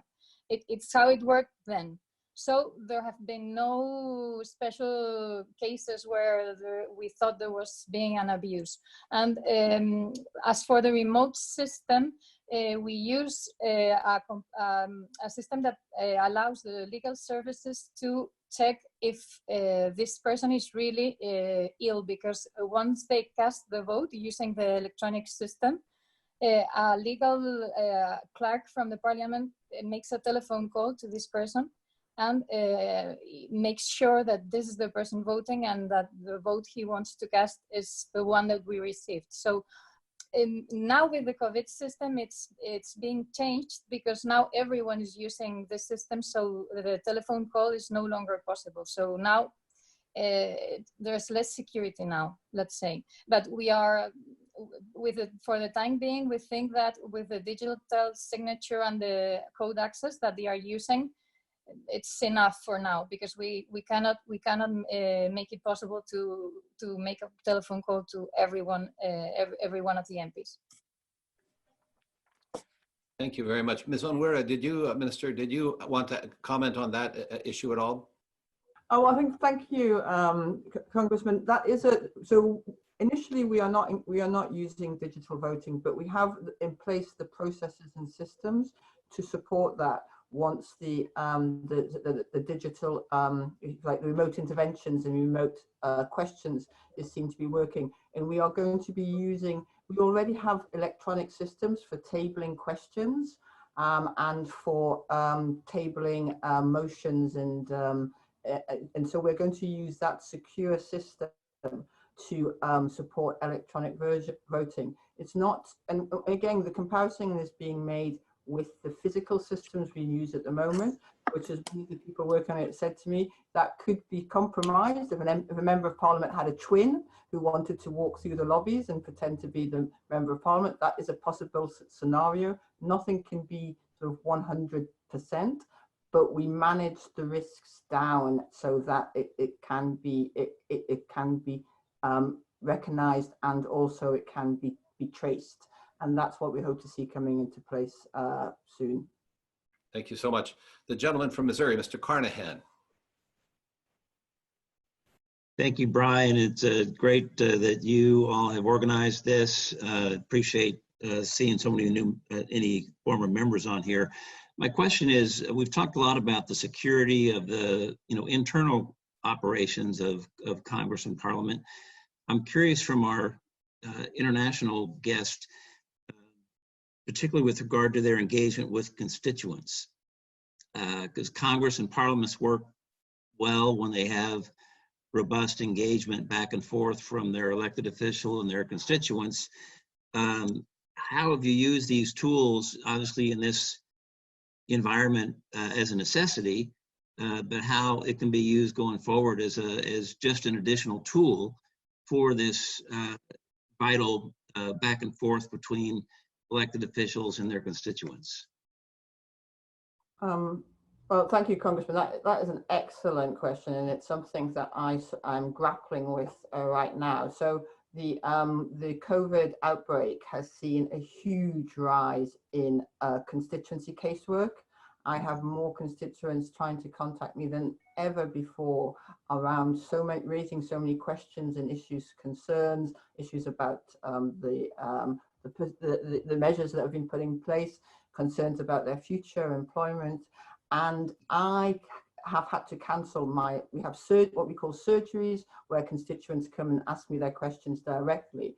And so I've put in place digital surgeries, online Zoom meetings where constituents can ring up and get a code and take part in it. I'll be frank with you, that hasn't had so much of a big take up. It's partially because it's not what people are used to. I think it's going to take time for a number of people to have the digital skills as well. Often it's the poorest constituents who have issues to raise, and they are not the ones necessarily with the skills to engage even in a Zoom meeting like this.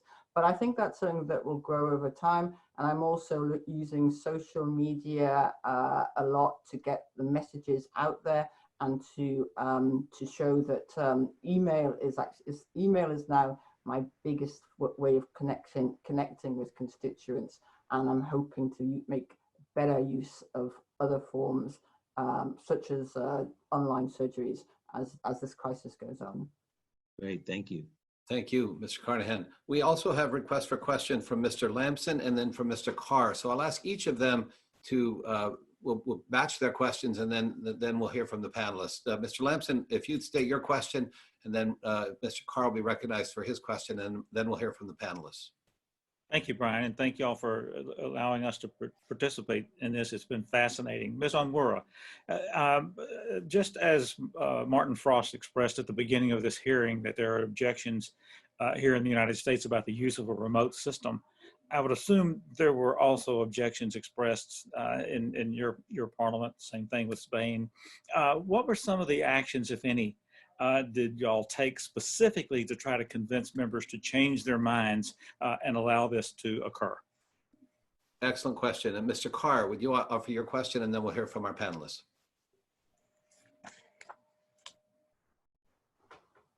There may be a technical issue there. Go ahead and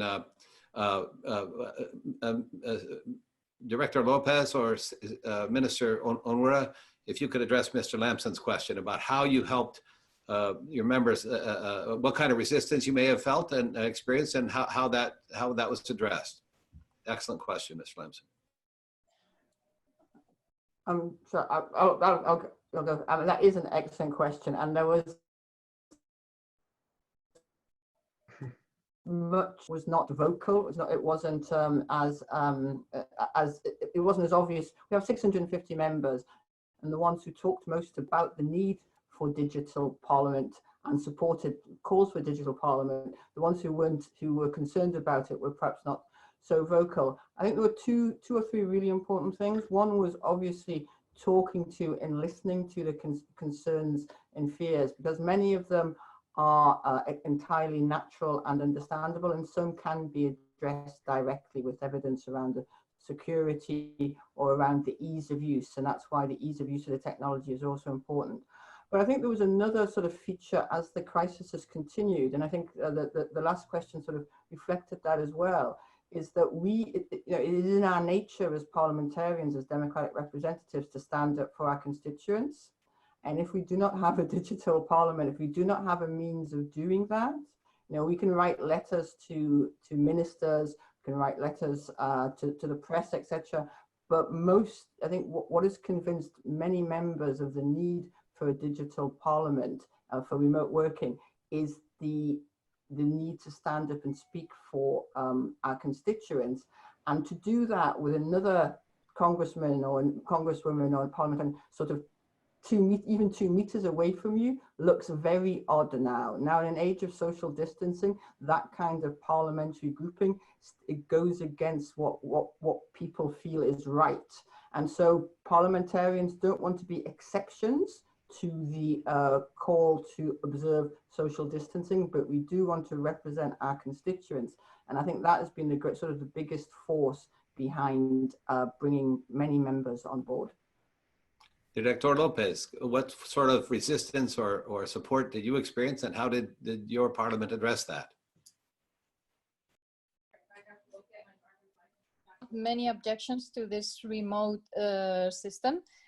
On the contrary, there was the MPs asked for the remote voting system, mostly in the context of the gender equality, because they wanted, in the case of pregnancy or maternity leave, they wanted to still participate, still vote. So the remote system was a very strong desire of our politicians. The main objections in the case of Spain come from the Constitutional Court, which believes that according to our constitution, we have to be careful, because it's important that we protect the work in Parliament, in the premises of the Congress of Deputies, because that's what parliamentarians are designed for the interaction, the personal interaction. So it's being limited to these cases of medical concerns. And when some deputies have asked to extend it, for example, to the international activity when they are participating in a meeting abroad and they want to use the remote voting, up until now, they have not been allowed to do so. So now that it's being used by everyone, this remote voting system, the main concerns are not if it's okay to use a remote voting system. The concerns are that the people which are using this remote voting system cannot take the floor. This is the concern now, that they want to vote remotely, but they also want to speak remotely. And this technologically now it's not possible to have it. We're working on it, so to make it possible, but now only the people who are present can intervene. Can I just add something to that? That was very useful and helpful. I would say that the advantage of the UK is we don't have a constitution, so that's what I meant by, particularly also by Parliament being sovereign. But also there were real concerns that this would be somehow become normal, and that over time all parliamentarians would sort of sit in their constituencies and nobody would come to Parliament, and that that would diminish Parliament's visibility and power in the nation. And I think it was also important to emphasize that this was sort of exceptional for exceptional circumstances, and ultimately whenever we get back to whatever normal is, we still value people coming together to discuss, debate and to vote. Our next and final question, I understand Mr. Carr is connected again. What we'll do is have Mr. Carr state his question, follow the panelists, any final remarks. I'll also call upon Mr. Schuman and Ms. Noveck for their final comments, and then we'll close the witness portion and have a more open discussion. But of course, our guests from Spain and England are more than welcome to join us as well. Mr. Carr, would you like to express your question? Yeah, just very, very briefly, and again, gratitude to all who's put this together. Principally to Professor Noveck, I want to direct the question about the environment is different between parliamentary systems and presidential systems. And we put an emphasis on oversight, and we put an emphasis on distinguishing fiscal priorities between the executive and the legislative. So I'm just wondering, as you've looked at remote systems throughout the world, whether you've noticed any differences between parliamentary and presidential systems that we'd have to pay attention to, noting that we value the experience of our parliamentary partners, but we have a different system.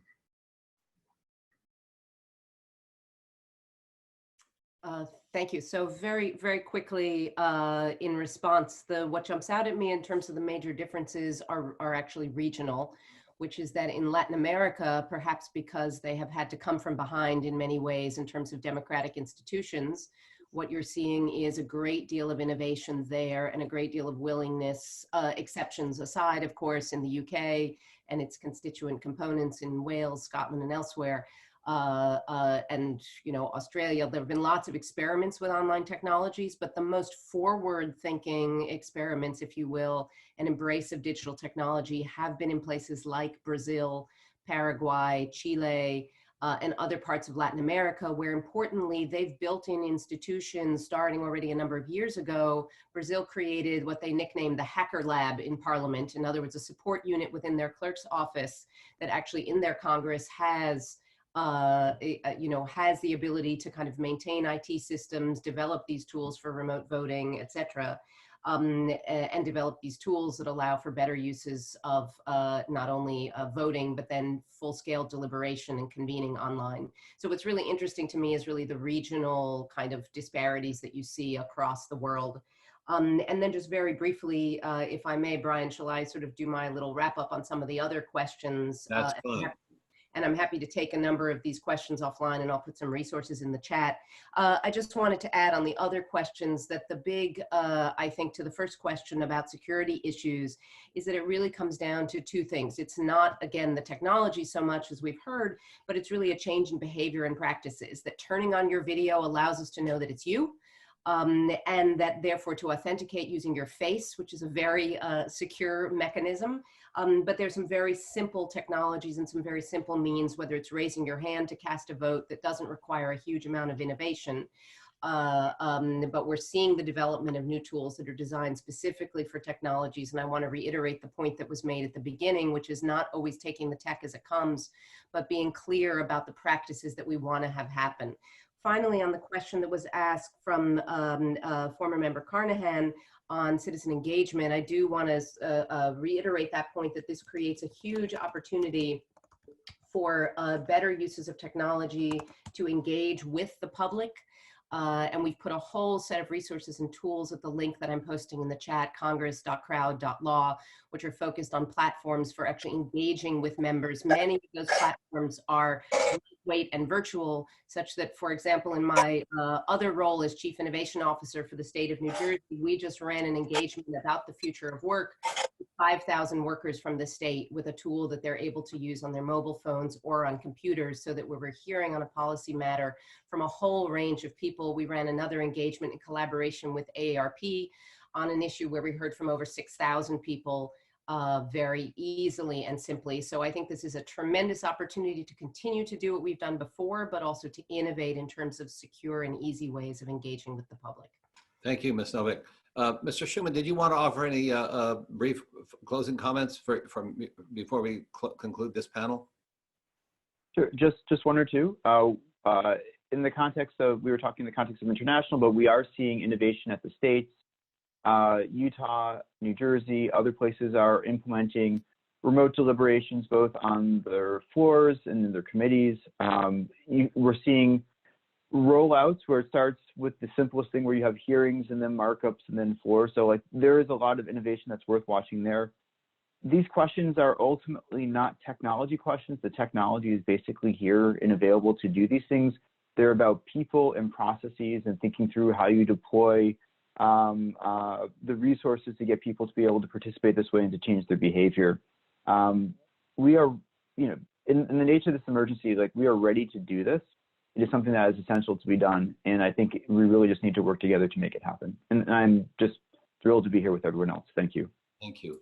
Before I ask for final comments from our two international guests, there's been a request for a group photo. This has actually been a historic undertaking, and I'll offer some closing comments in a minute, but it's been remarkable. The former members and our outstanding witnesses have shown that not only can it be done, it should be done, and it is being done. And now we can say it has been done, at least in mock form here. So any final comments from Minister Onwurah or Director López? I don't know if she's with us still. I'd just like to thank you so much for the opportunity to take part in this, which has been really informative as well as inspiring. This kind of public or debate is what we need to see. I think the comment that's been made repeatedly, that it's not so much about the technology, that there are issues around security and usability that have to be identified. We were working with our British broadcasting company, the BBC, in order to make sure that this is going to hopefully look good as well. You'll see on Wednesday in our first Prime Minister's questions, there may be problems, there may be, you may have the opportunity to learn from us, but the fact that we're making progress and that we're showing that parliaments and hopefully Congress and democratic assemblies can respond to a crisis of this type and get on top of the technology is a really important message, and one that we really need at this time. Minister, I'll just pitch in a little bit on that. One of the concerns that I've heard from many parliamentarians and scholars and on the ground is that if the democratic institutions like Parliament, like Congress, can't function as representatives of the people in our Constitution, the Article 1 branch, then around the world, the potential for autocrats to seize on that moment is very, very perilous. And that you have said so eloquently, and I so appreciate it, is part of why we're holding this hearing within our own country, because we want to demonstrate the validity and capacity for precisely this kind of meeting on the Article 1 branch to do its job. Director López, I don't know if you're still with us. If you are, did you want any final comments before we open it up for a few minutes left of discussions? Here I am. Oh, that's great. Yes, I would also like to thank you very much for this opportunity of being with you and debating about these things, because one thing we are seeing these days here in Spain is that with everything paralyzed, it's like a very, it's a temptation to paralyze also all of the work in the parliament. But we are seeing that we have to protect our democracies. We have to maintain a level of activity the best way we can, with the remote voting or with the plenary sessions every time we can.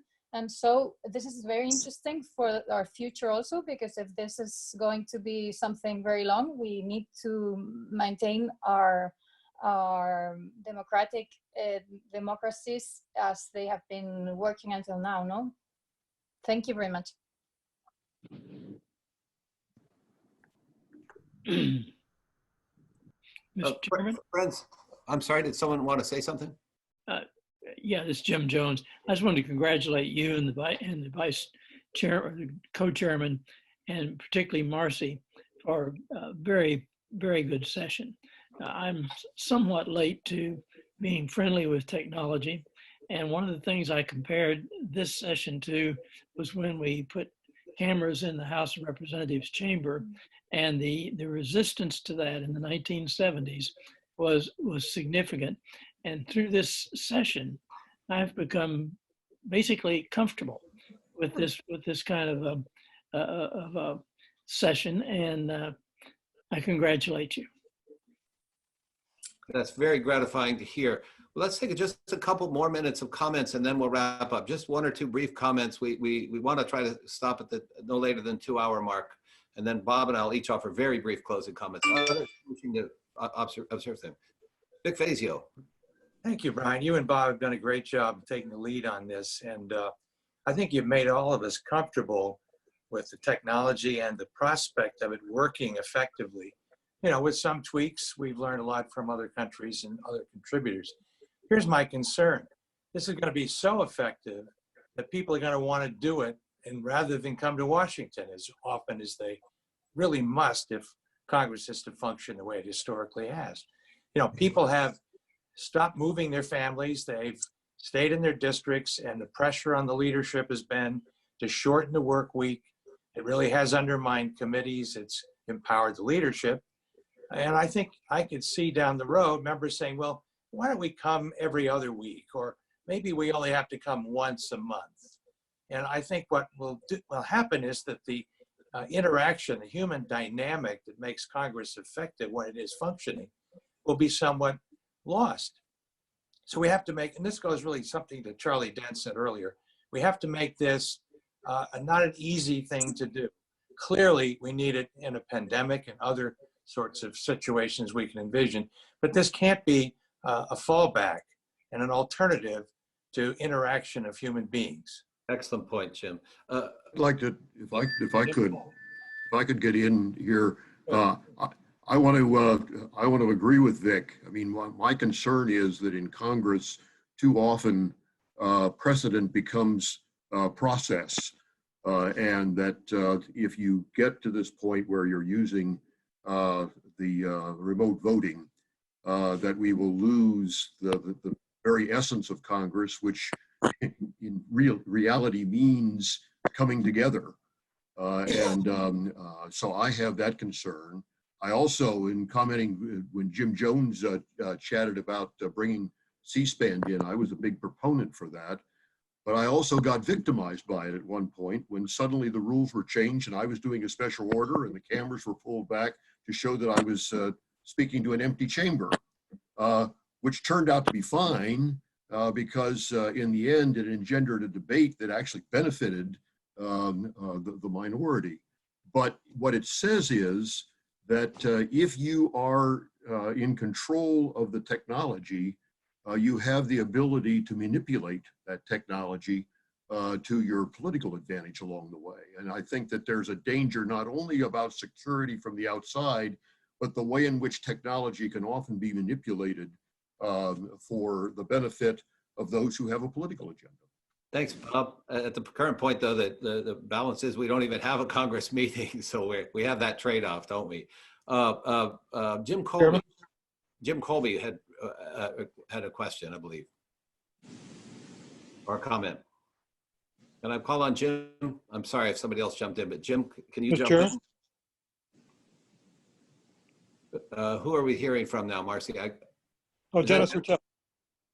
Go ahead. Yeah, I wanted to agree with what's been said, that building on what Vic Fazio said, you know, this is the greatest crisis that I think our country has faced since World War II. And, you know, the draft that they would fall into wanting to do this all the time. But I think the members are already showing that that concern has been validated by them. Thanks. Jim Colby, I called on you a moment ago. Are you available, Jim? Muted me here. Yeah. Am I on? Okay. Thank you. Well, actually, Bob Carr and Vic Fazio, and Jim Jones all took the exact words out of my mouth. I don't think this is about technology. I don't think this is even about security. Those are problems and issues. But the real issue is when you think about it, is how we do the legislative process. And I think back to my time in Congress, just the time you're sitting down at the lunch table with another member, walking through the corridors across the street to vote, in the conversation, the little offhand conversations you have in a committee meeting with the person next to you on the floor. Those are the important things, the interactions that I think really are what the legislative process is all about. And as Bob Walker pointed out, we've really just diminished the role of the Congress itself, because its leadership, with the technology we already have, leadership has taken the technology of everybody going home for the weekends and people not being there that much. It puts more and more emphasis on the leadership, less and less on the committee structure and the whole process. Maybe I'm old-fashioned, but I still think that the process is important, that you have people getting together and actually talking about these legislative issues. So this is great technology. It's necessary now. We should be using it. But I hope, and I think there will be a great temptation to substitute this for the way we have done Congress in the past, or for any kind of legislative meetings. And I hope we will be careful about how far we go with it. Thank you. Thank you, Jim. Are there anyone else wishes to be recognized? I'm not seeing the hands on my screen for some reason, but if someone else wants to be recognized, go ahead in this case and jump in, and we'll just take a couple more comments and then wrap up. Brian, it's David Skaggs, if you can hear me. David, good, I can see you fine, great. Really picking up on the obverse of Vic's point, which I think is, and Bob and Jim, which is the important dynamic of meeting in person. But what do we know, if anything, about the willingness of the current Congress to go here? We now know that there's a lot of water in the trough, but is the horse willing to drink? I think before this mock hearing, there was some opposition, and after this mock hearing, it'll be unanimous endorsement. I don't know, David. People way above my pay grade are making those decisions. I would hope that one of the things this hearing has done is shown that there are good reasons to have this, that it can be a very productive form of interaction, that other democratic institutions around the world and within our country are doing it, that the military has done it, that business has done it, that the technology is feasible, and that the situation demands it. That certainly is my hope, and that by virtue of all of you joining in today, we've shown a little bit about how it can work, and that our colleagues in the current Congress and the leadership can look at this and say, you know, they got some pretty good information. They had a good exchange. Not everybody agreed, but it was time well spent. And when we can't get together in person because of COVID and other issues, we need to have some mechanism to meet, as our parliamentarian and director from Spain said as well. Bob, did you want to comment on this, Bob Inglis, before we wrap up? Just to congratulate everyone on really a productive hearing, I think. And I do agree with what Jim Colby was just saying, that those personal interactions in the members' dining room or in the cafeteria, on the floor, on the way to the house, that all really matters. But what we're talking about here is unique circumstances. We're surely in those right now. And it's far better than in these times not having any meeting of the Congress. In other words, that you know, the government needs to operate. And surely the words of General Petraeus were so important to hear that in a war zone, he was able to operate this way. And surely the Congress should be able to operate this way in these sorts of times when we've got these exigent circumstances that really do make it so we got to have some way to meet. And so I think it's a neat demonstration here of how it's worked. Bob, thank you so much. We've reached the 2-hour mark. I know there are probably some other questions. As in regular proceedings, if people want to offer written comments, we would certainly accept those and try to add them into a publication that comes out of this if there is one. We also perhaps will offer an opportunity after people have digested this a little bit to have perhaps a smaller scale without witnesses, but a further discussion. And of course, underlying all of this, the issue remains about the long-term continuity of the three branches if there were a more severe attack that eliminated or incapacitated large numbers of the House, the Senate, or the Supreme Court, or the executive branch. And we do need to discuss that, and we will host a similar event to this in a few weeks. I want to particularly thank Marcy Harris and the other sponsoring organizations, all of our witnesses, and particularly the former members of Congress and the Reformers Caucus, who also sent a notice to their members. Those two organizations bring us all together to try to contribute and learn. And we've shown, I think, with this, not only that we could address an important and pressing issue, but that frankly, it's very enjoyable to see our friends and colleagues and engage in this sort of discussion. So I'm grateful for all the participants, grateful for your time and commitment and the great respect each has shown. And finally, last but not least, again, thanks so much to the international parliamentarians and Director López as well. With that, without objection, this hearing is adjourned. Thank you all. Thanks to you, Brian. Stay safe. Thanks, Brian. Thank you all. Really a pleasure.